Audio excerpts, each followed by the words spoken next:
Managers are not leaders. A manager is someone who rises to that position because of his hard work and good performance.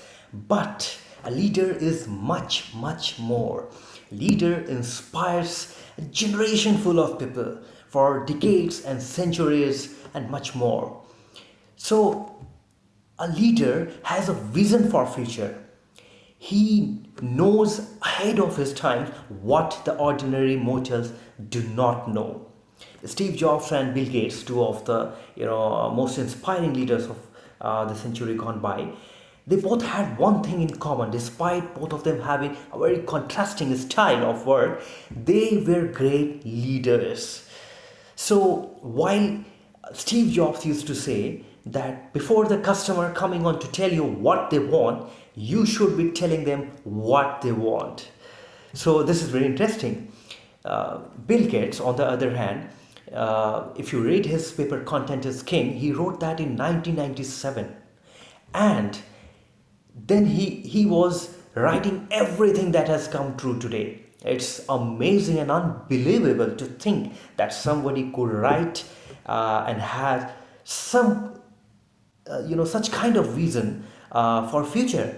And he wrote that initially the companies are going to be skeptical about it, but in the longer run, content is going to drive every single business. So this is very interesting, but the point I'm making is a leader has a vision for future. Somehow leaders, they can foresee the future. And the second point is a leader understands the concurrent thought patterns and nerves of people around them. Without they telling them, they understand what is the pain point of the people around them. So this is akin to sensitivity, but this cannot be taught. This comes inside out of individuals.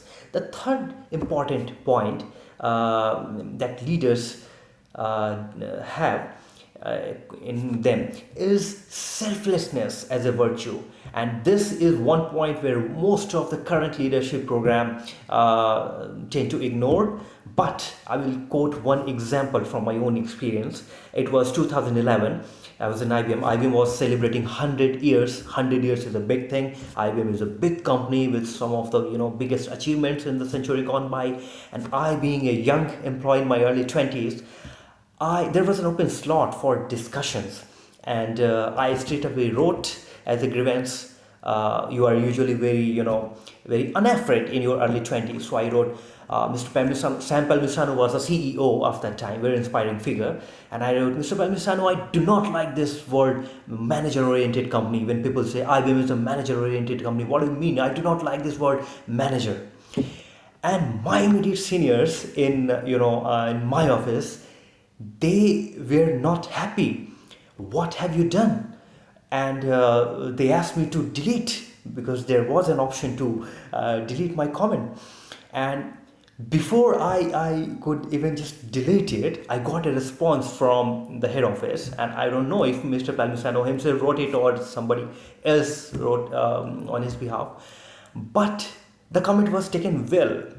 And they explained, IBM is not a manager-oriented company, it's a leadership-oriented company. So it's not about IBM or any other company. What I'm trying to tell is, the response was, we are a leadership-oriented company, and one of the traits of leadership in our company values will be to, not have charisma. This is very strange. You might be thinking that leaders have their own charisma, but this is how Mr. Sam Palmisano thought, and I agree that in these days, in today's times, a leader should not think about being charismatic at all. He should not take the center stage at all. He should be doing a thankless job. He should be very,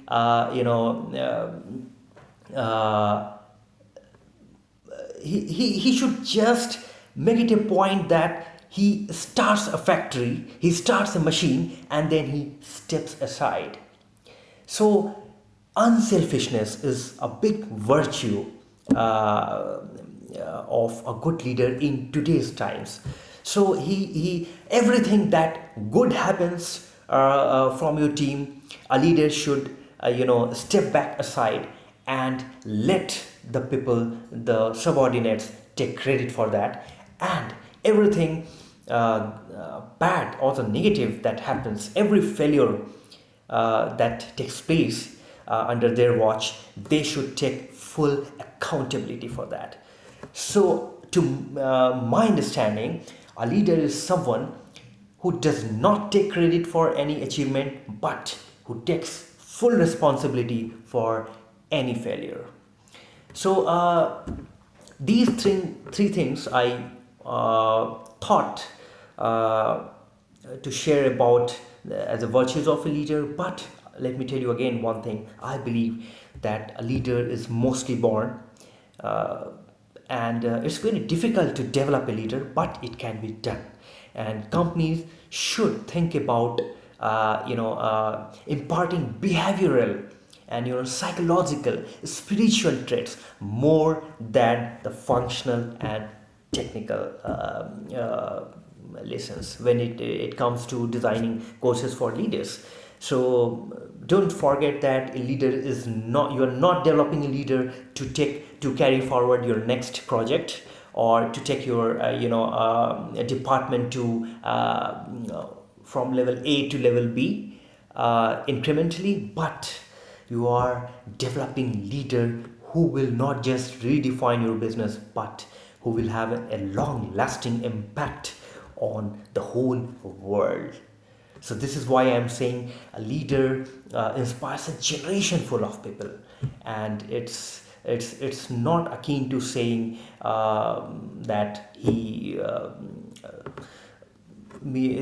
a good manager can be a good leader. A good leader is by default a good manager, but a good manager may not be a good leader.